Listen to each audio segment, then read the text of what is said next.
My name is Carol Yankee, and my pronouns are she and her. As a member of the Board of Trustees, I welcome you all to this gathering that happens each Sunday morning at this time. We gather for a variety of reasons. Some of us gather to make sense of the events of our lives and in this world. We gather with love in our hearts to search within for mystery, for belonging, or connection. Some of us gather to share our love with the world, to show we care. Others of us gather because we are in pain, trouble, or doubt, and we need a place to let the hurting out. There are so many reasons why we gather here in this place where love guides us, holds us, and embraces us. And a particular welcome to those of you who are new to our community. Please know that all of you are welcome into this place. Whatever your orientation, theological belief, age, stage of life, or anything else that makes you uniquely you, you are welcome here. We are delighted you are with us and ask that you attend at least 6 or more services before you decide whether or not we are a community you would like to belong to. Thank you.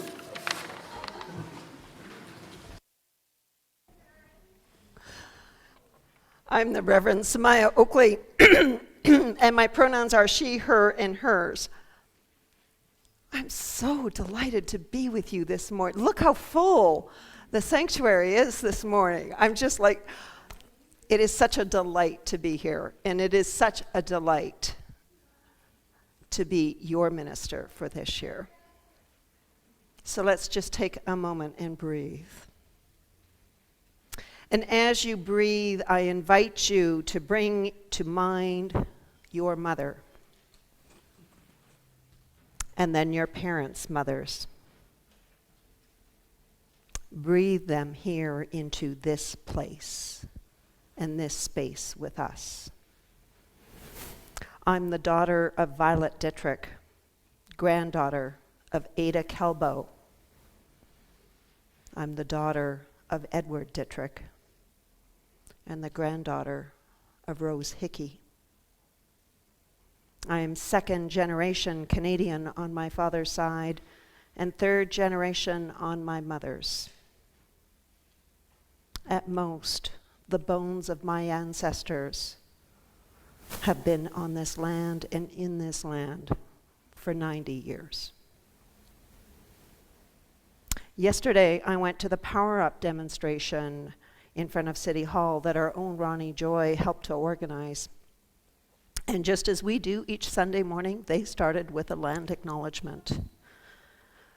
And this one was offered by an incredible singer who shared that her ancestors had lived on this land for over 15,000 years. And that the people who lived on this land that we call Mohkinstsis go back at least 9,000 years.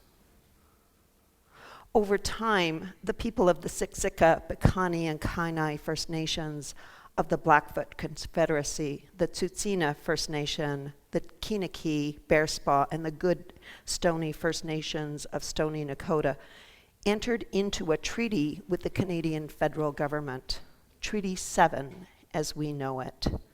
And it was signed in what year? Good. And let's not forget that this treaty also includes the home of the Métis Nation of Alberta Region 3. And yesterday she shared that they're now no longer Region 3, they're District 6 and 7. So I'm trying to get some more clarification on that, but this is more continuing. This is how we increase our knowledge, right?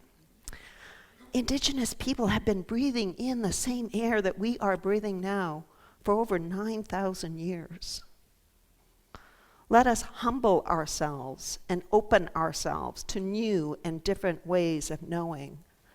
ways that are more harmonious and life-giving to all the beings of the earth. So in just a few moments, I'm going to ask us to turn around and we're going to wave to the people who are joining us online. We're going to turn and greet two people, and we're going to introduce our parents to them. We're going to bring in our ancestors into this place. And before we do that, I'm going to share with you, I'm going to give you 2 weeks' notice for a change that we're going to do in our service. We're going to try it out. Change is hard, isn't it? Beginning in 2 weeks, on November the 19th, to be exact, we're going to try an experiment where we will not include this time for greeting.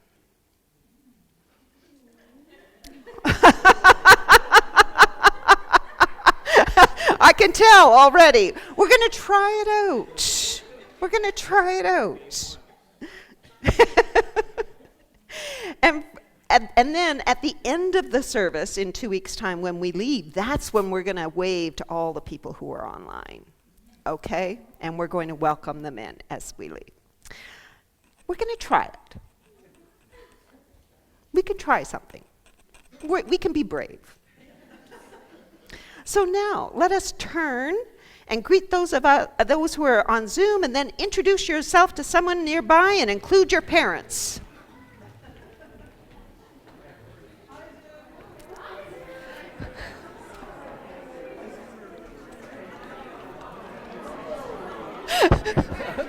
That's the way we prepare them.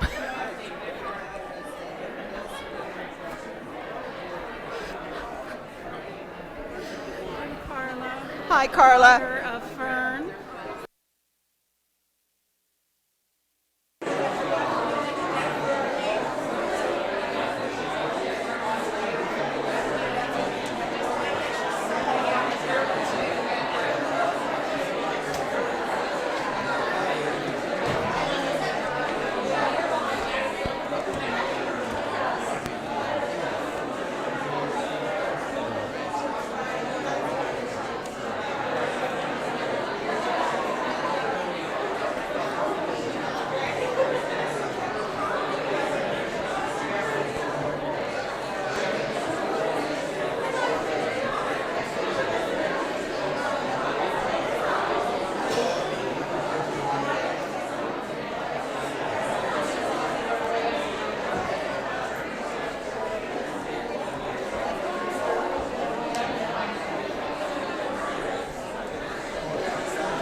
In the words of Martin Luther King Jr., darkness cannot drive out darkness. Only light can do that. Hate cannot drive out hate. Only love can do that.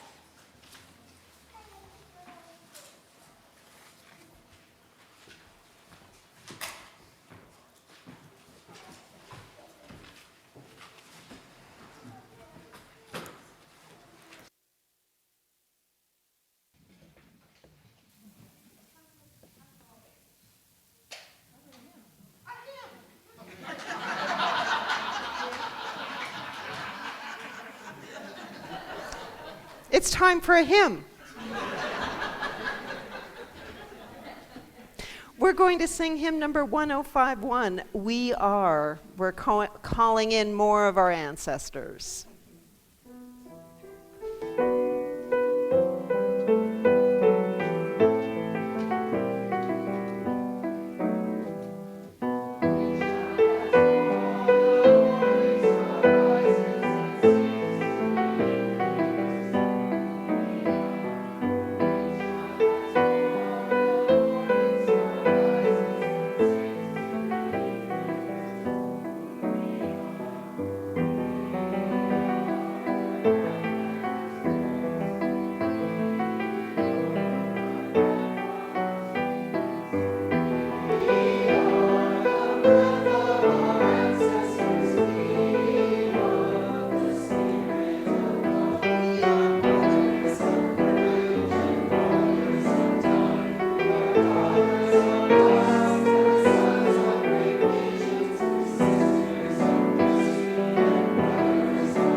That was just lovely, and I'm so glad that Samaya was making eye contact with me. She's like, I'm like, me? And, and it's so funny because, this morning I was like, okay, second song, after the second song, because you know me, I want to get up here really quickly, so it's nice that it wasn't me this morning, so thank you, Samaya, for making me feel better. It's always good to be perfectly imperfect in action on a Sunday morning. I'm Sheila McMaster, Director of Religious Education, and today we're talking about how shall we live? What are the messages that we receive about how to live our lives, and where do we receive them from? And I know this morning we're getting a great dose of, our ancestors and who are our ancestors, and, having that feeling coming down. But I have a story for you that's talking about another way that we get some of our messages from around the world. And it's called Snapsy the Alligator Did Not Agree to Be in This Book by Julie Filatko. All right. So Snapsy the alligator wasn't feeling like himself. He felt draggy. He felt baggy. His tail wouldn't swish this way and that. And worst of all, his big jaw wouldn't snap. This is terrible. I'm just hungry. Why is this rude narrator trying to make it seem like I need a nap? So Snapsy went off in search of food. He walked along the edge of the pond. He scooted up the tall, tall hill, and he shimmied through the forest. You're an awful narrator. You're just describing what you see in the illustrations. Snapsy, the big, mean alligator, kept looking for food. He liked to eat tiny, defenseless birds and soft, fuzzy bunnies. He prowled through the forest looking for victims when he came to, it's a store. It's a grocery store. It's where I buy my food. Snapsy looked hungrily at all the other shoppers while loading his cart with pudding, peanut butter, pita bread, and popcorn. Yes, Snapsy the alligator was particularly fond of a certain letter of the alphabet. I don't only eat food that starts with the letter P. You don't have to make it seem like I only buy storybook food. I'm also buying cheddar and apples and pretzels and pasta and pears. Aha! It's just a coincidence. Snapsy, the big, mean, hungry alligator who only liked food that started with the letter P, carried the groceries back through the forest, back down the hill, back around the pond, until he got to a surprisingly lopsided shack. Oh, you're really cheesing me off, I'll say. Snapsy the alligator took his groceries into his splinter-laden shed and slammed the door, quite hard. It's my house. I built it myself. Still inside. He was still inside. What was he doing in there? Making crafty plans? Was he roasting innocent forest creatures that he'd already stored in his freezer? Had he fallen asleep? I made a peanut butter sandwich, and now I'm reading a book. Well, you have to come out. The story's really boring now. If you must know, I'm planning a party. Snapsy the alligator was trying to better his reputation with other animals and decided to throw a party. Snapsy vacuumed the rug. He made goodie bags for all his guests. Wait, those aren't goodie bags. He's just taking out the garbage. Snapsy should really put out goodie bags for his guests. They love those. You know what? I did not ask to be in this book. I was just having a normal day. And suddenly, you're talking about what I was doing. So I'm throwing a party to make it more interesting. I hope you're happy. Now, I want you to buzz off. Thank you. Oh, go ahead. I can hear you breathing.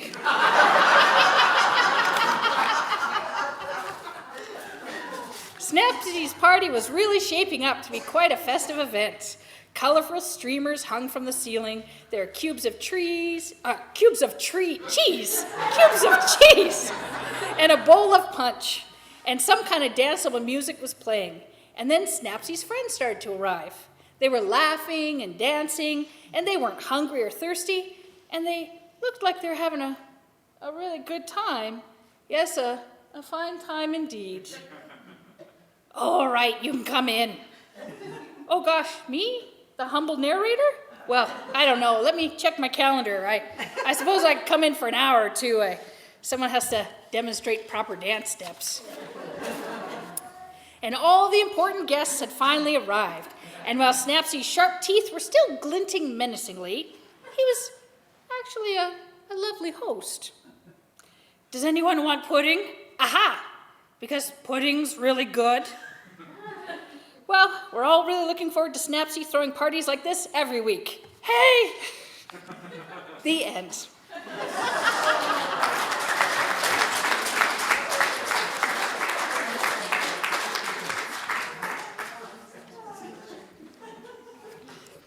And so, like Snapsy the alligator, it's important to question the messages that come into our lives. It turns out that the narrator just wants to be included in an awesome party. And so, the children and youth today are planning their own party, using our Unitarian principles as a lens. So, how does everyone have a say in party planning? How do we care for the earth in our choices? And how do we treat everyone fairly and kindly? And once we brainstorm, the children will be decorating the room, and then the youth are coming upstairs to make some chocolate cupcakes. Woohoo! Just 12. There's none for you. I'm sorry. And so this week's challenge is to highlight the good moments that we might have and think about how we can add more of them into our lives. And so, for example, yesterday, all the Young at Heart crew went out to the Calgary Tower for brunch. And we had a very good time and connecting and food, and some of us got a little dizzy. It moves very slowly, but we managed. It was a good time. And my quote for thought today is by Irvin Yalom. A curious thought experiment. Nietzsche's message to us was to live life in such a way that we'd be willing to repeat the same life eternally. And so today for me, I'm thinking, how can I make today the best day if I was stuck in what's that one with the gopher? Groundhog Day. Then this would be the best day ever. All right, now please join me as we take the light of our chalice down to the children and youth.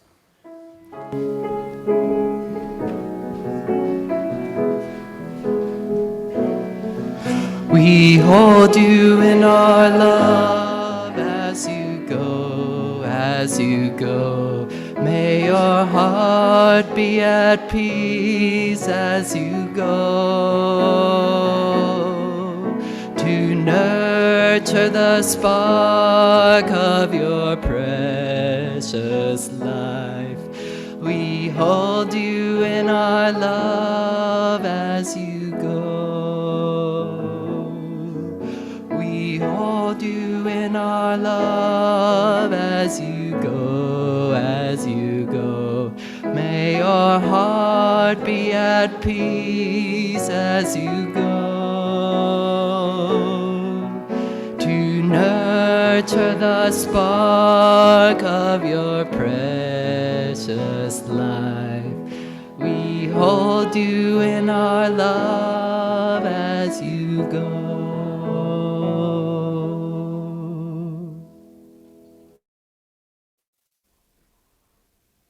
And let us take that love that we have in our heart and bring it in to this space. In each of our services, we take time to tend to the needs of our community. We know that there are those among us who have returned home from a long trip and are happy to be reconnecting with loved ones here. We acknowledge that there are those among us who have had other events happening in our lives that bring us joy. And so we light this candle to acknowledge all of the joys that we have in our hearts.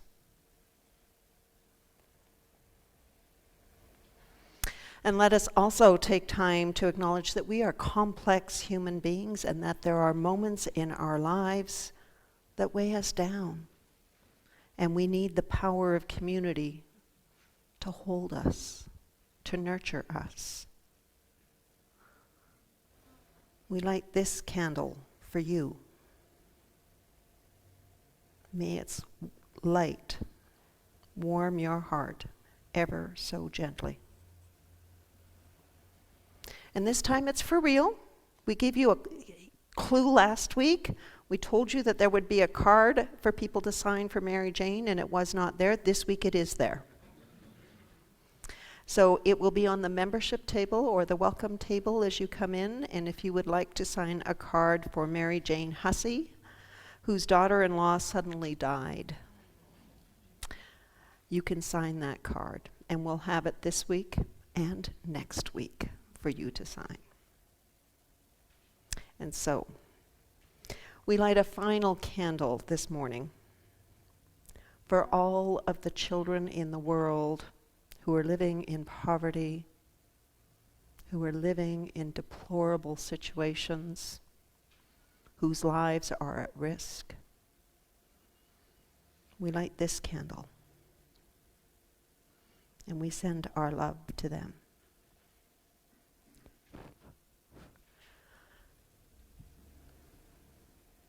This peace will not be changing. In this spiritual community where we grow in wisdom, where our joys are amplified and our sorrows lessened, you are invited to come forward and light a candle on either side of the sanctuary wall, or drop a pebble into our water communion water in this bowl. Please come forward now.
It seems as if when we bring our joys and our cares into community, we place them on the common altar of life and offer them to the possibility of transformation by the creative process that flows through each one of us and all of life.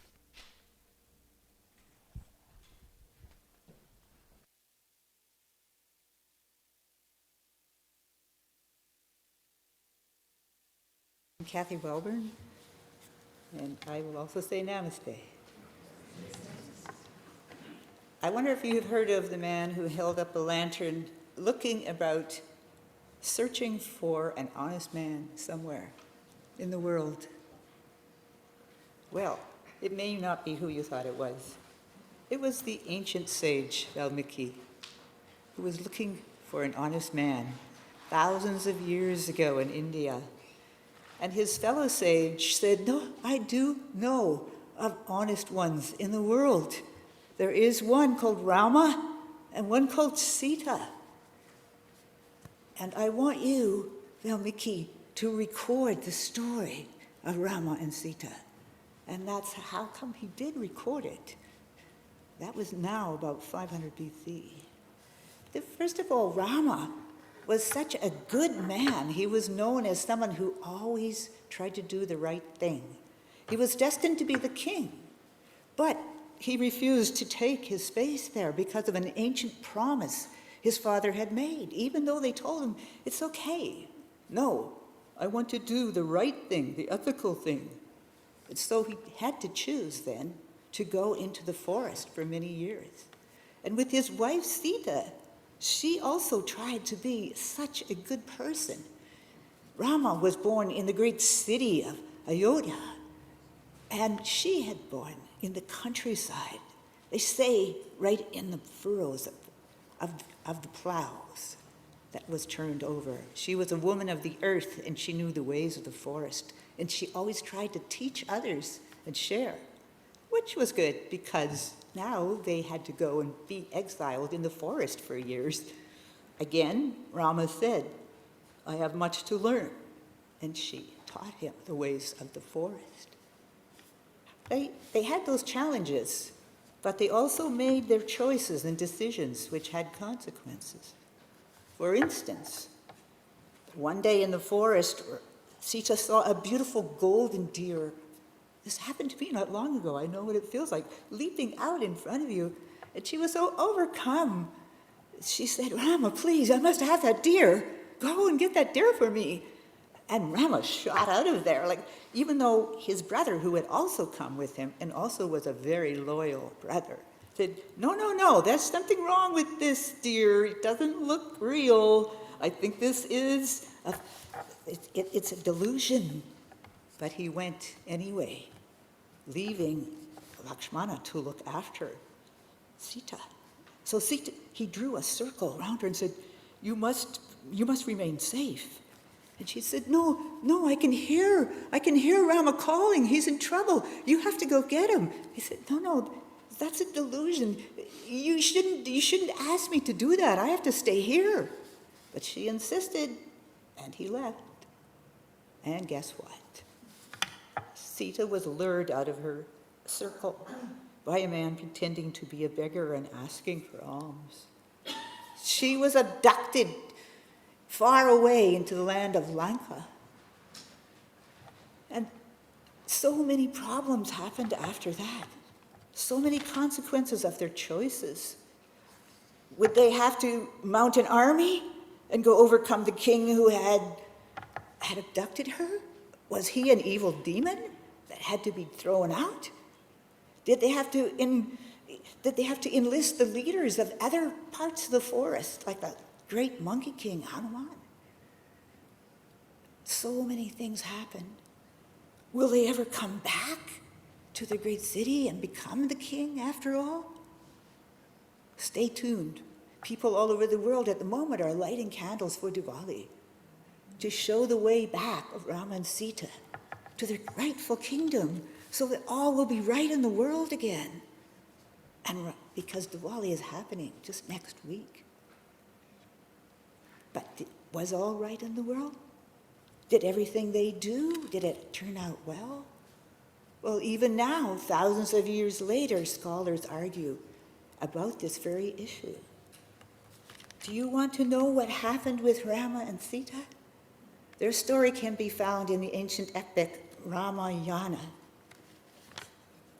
where Hindus the world over try to struggle with the idea of how shall we be in the world?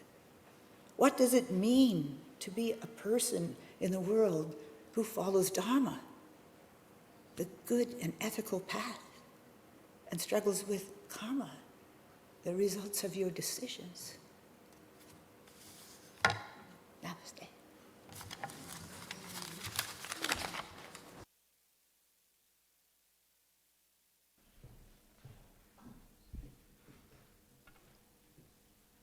Let us take a moment of silence and let those words sit on our hearts. And our new ensemble will bring us out of silence with, I think, a relatively newish hymn to this congregation, Be Ye Lamps. Let us enter our silence now.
My friends, these are tender times. I don't know about you, but it seems as if the events of the world have us living in a way that every day seems to be waking up to a new reality, a new shock, a new way of adjusting to how things are. We woke up mere weeks ago to the news of the Hamas attack at the rock concert near the Gaza-Israel border. It has shaken us, some of us, to our very core. We're given so many messages and perspectives that I don't know about you. Sometimes I feel like I'm frozen. I'm unable to respond. I shut down. How do I even begin to make sense of this? How shall I live in these times? There's so much information that comes at us from so many different ways. A Red Deer school trustee says that the Holy Spirit told her to do this before she posted a meme that likens the LGBTQ2S+ community to Nazi Germany. Monique Lagrange posted a picture of children waving swastika flags above a picture of children waving pride flags with the caption, "Brainwashing is brainwashing." Hasn't humanity lived through these times before? How do I make sense of that? How do I live? Does what I do even matter anymore? The war rages on between Ukraine and Russia with no real end in sight. And you know, my friends, my heart is heavy. Is your heart heavy as well? I can feel it. We can all feel it. And at times like this, I like to go back to the stories that have come before us, like the story of Rama and Sita that Kathy shared so beautifully. It illustrates that we've been wrestling with this question that has been with us since the beginning of time. When we take time to bring our ancestors into this space, one of the things it does is it helps us to remember that we are not the first peoples living on the earth that have experienced such upheaval and despair in the world. It helps us to remember that the words and deeds of those who go before us are prophetic men and women, people. They give us a voice to the divine spark of life that has its being in each one of us. Their lives and this spirit call to us, and I would say even challenge us these days to confront the rising powers and structures of evil with justice, compassion, and the transforming power of love. When we do that, that divine spark of life that we have within us comes alive. I'm going to take you on a little journey back in time to when Europe found itself in the most difficult of ages. It was a time in history where people lived with great despair and found themselves asking that same age-old question that we ask. How shall I live? Who do I listen to? So I'm going to take you back to a time to narrow cobblestone streets, back to England in the 1300s. It was a time when population growth exceeded the amount of food that could be grown. Climate change was cooling the average temperature so that the growing season was shortened. It was also a time when it rained much more because the patterns of rainfall were changing drastically. And the people of the time had to deal with many frequent storms and floods. All of Europe was facing mass starvation through famine. Even with 1 in 10 death rate due to starvation in the early 1300s, the population of Europe still exceeded its agricultural capacities. Hunger was a constant state for the mass of people who lived in the country, and more particularly for the urban poor. And that's when the Black Plague hit. I've heard that it killed off 40% of the English population within one generation. Whomever famine and plague did not kill, well, they were engaged in a 100-year war, which was raging at the time. It's no wonder there were peasant revolts when the government tried to impose new high taxes to pay for the latest round of war. Now, the religious response to the question of how shall I live was essentially to conclude that God was passing judgment on the sins of the world. There were three main responses. The first one was to go on pilgrimage to holy sites. The other was to beat the sin out of themselves with the belief that by punishing the flesh, the spirit was being fed.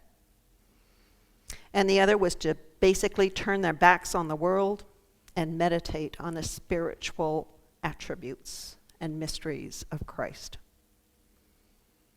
In short, the prevailing religious sentiment of the time was repentance. Clearly, God's wrath was being visited upon a sinful world, and all efforts should be turned towards appeasing an angry God. Now, my mind goes with the people, and I can just imagine the panic that must have been with people day and night. Putting myself in that place, I can see the pain and the sorrow that were constants in life. As a mother, my heart goes out to the children who grew up constantly hungry, never knowing what a full belly feels like. That many children never even had the opportunity to grow up because of disease. To feel shame as a parent, a mother, to live with death constantly around you, and the grief that comes with that. And then to be told that this was happening to you because of your sins? That's just abominable to me. Even just me saying the words is pretty atrocious. And so imagine, if you will, you find yourself walking down the street by the church in the town of Norwich. And up ahead of you, you see a window facing into the street from the church, and the shutters are open. You become curious, and you go up to the window, and you find that there is an anchoress of the church sitting in her chair, ready to speak with you. Now, an anchoress was an educated woman who, for her own safety, sometimes would come into the church, and she would live within a cell with no doors. There were 3 windows. One was to the sanctuary, so she could worship. Another one, which is where her meals and her laundry came in and out. And the other one was to the street.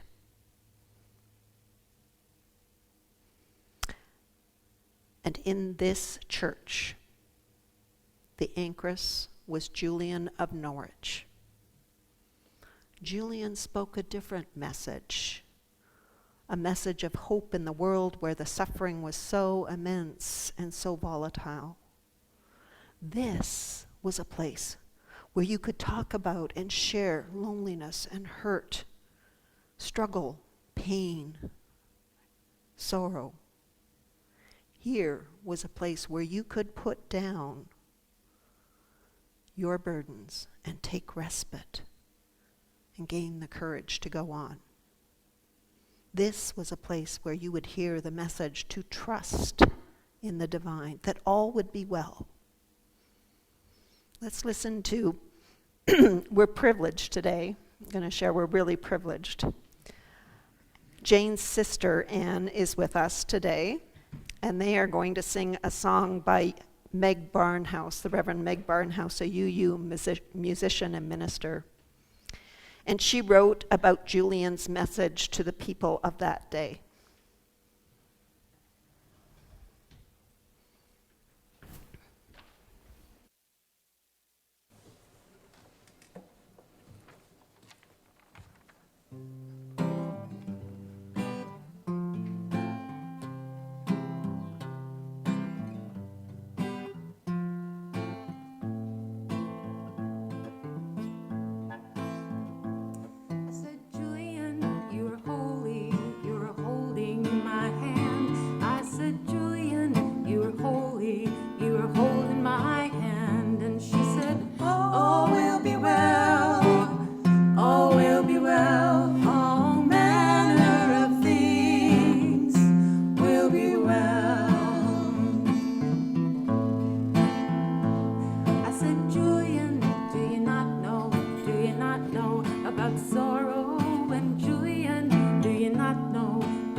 That is a song that allows me to surrender. It's a balm to my soul. Its message, combined with the tune and the voices of Anne and Jane, holds me. You see, Julian's message was all about trust. She trusted that God was with her and that she would not be overcome, and that all shall be well. And that all shall be well, and all manner of things shall be well. As we live through our own spontaneous upheaval of the entire human race, I believe that Julian's message of all will be well and the enduring power of love can serve us well. To look into the world and see with eyes that are awake and open to the world, and to fill those places of pain and disease and loneliness and shame, to live in there and to surround it with our love, that is important for us to do today. And when we ourselves are so filled with the surety of this knowledge, we share that message with others in the world who are hurting. We share it not only with our words, but our actions. The Unitarian Universalist response to living in such times is to love the bleeping heck out of the world. And I'm going to suggest that there are 3 things that we can do to give us hope, to strengthen us as we live through a time when the suffering of this world, our world, is so immense and volatile. The first is relatively simple. I'm sure when you go into Wickenden, you're going to see a whole bunch of panels from Project Plowshares. We're privileged to have the display up for a month, and it's with gratitude to Heather Walker for organizing it that we can actually host the display. Now, when she came to me, we thought it would be like a little tabletop display and that easily put it down and take it. No. So I invite you. There's information about how we can create a peaceful world, a more peaceful world, and then there are panels on people who have won the Nobel Peace Prize.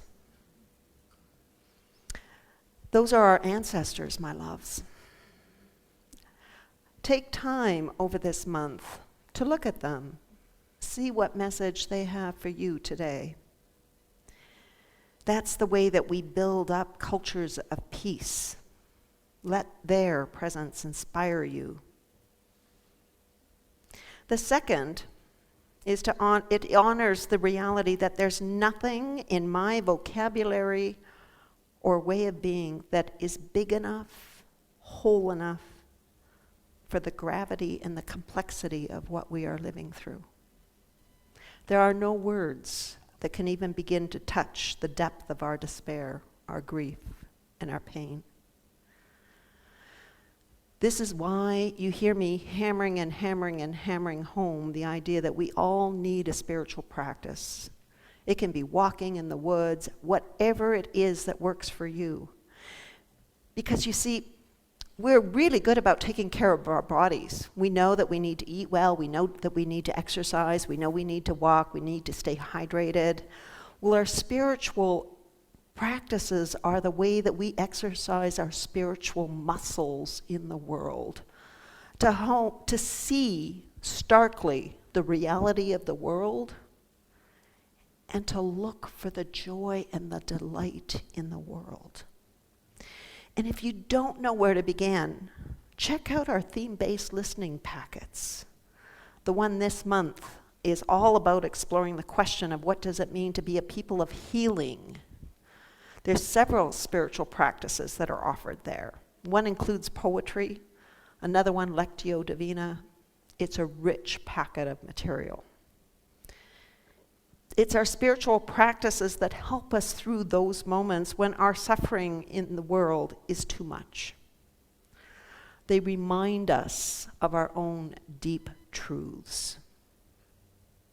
Our spiritual practice provides us with the opportunity to develop a deeper relationship with ourselves And when we do that, we become closer to that divine spark of life within us. Now, for those of you who are more of the science-y kind, our spiritual physicist Frank Wilczek says that the definition of deep truth is that its opposite is also true. Our spiritual practices build up our muscles to hold our grief and sorrow, and its opposite, love and hope. And the last thing I offer you in answer to the question of how shall I live life is to remember the transforming power of community. It's going to take all of us together to make it through these times. And in the days and weeks to come, we're going to be alongside with each other to help us carry the load of our pain and our fear. And we're going to do that together. We're going to hold each other tenderly, being mindful of our presence with one another. Let us all live into being the ancestors who will be remembered for spreading the universal transforming power of love, anchored in with the assurance that all will be well. We will leave that legacy for the people who will come after us. There will be days when the muscles of my love or your love will be stronger. Let us be attuned to each other so that we can see it and exercise those muscles together. In that way, we are held. We can rest when we need to.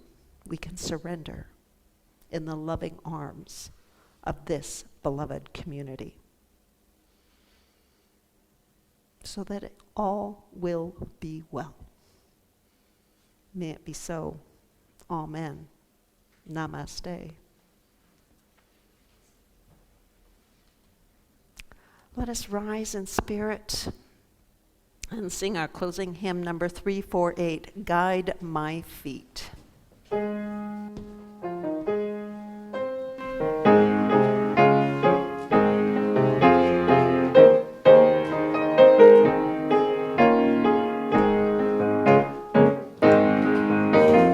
Guide my feet while I run this race. Guide my feet while I run this race. Guide my feet while I run this race. For I don't want to run this race in vain. Hold my hand while I run this race. Hold my hand while I run this race. Hold my hand while I run this race. For I don't want to run this race in vain. Stand by me while I run this race. Stand by me while I run this race. Stand by me while I run this race. For I don't want to run this race in vain. Search my heart while I run this race. Search my heart while I run this race. Search my heart while I run this race. For I don't want to run this race in vain. Yeah.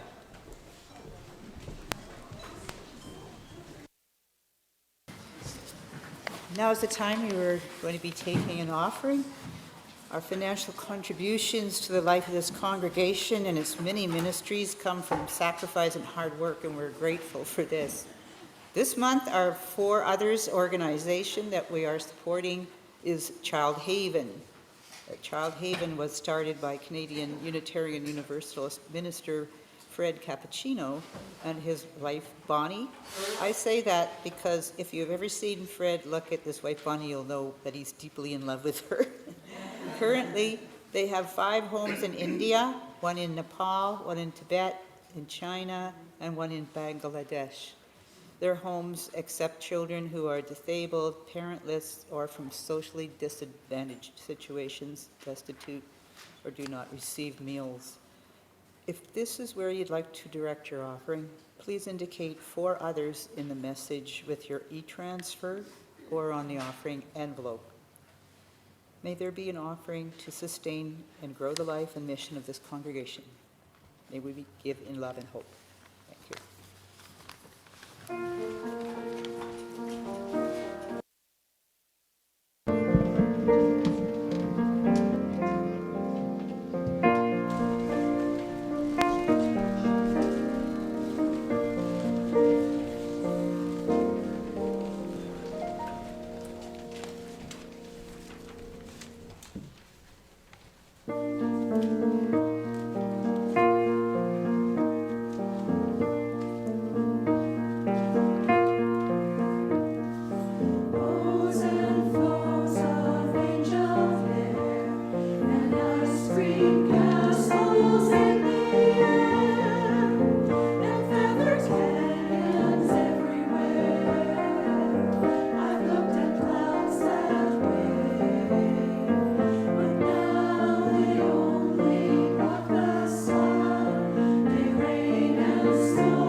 I just love our choir.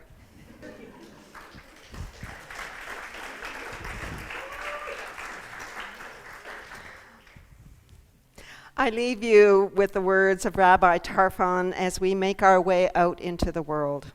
They are the ones that I have turned to time and time again over these last few years. They speak directly to the need to look at the world's grief in the eye, face it head on, especially when it feels easier to just give up. Do not be daunted by the enormity of the world's grief. Do justly now. Love mercy now. Walk humbly now. You are not obligated to complete the work, but neither are you free to abandon it.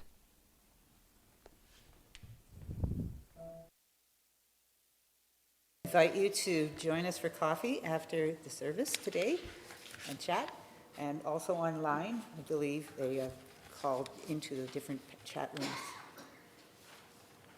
Now at this time, we're going to extinguish the light, but we know that nothing can dim the light within.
Listen to the tree.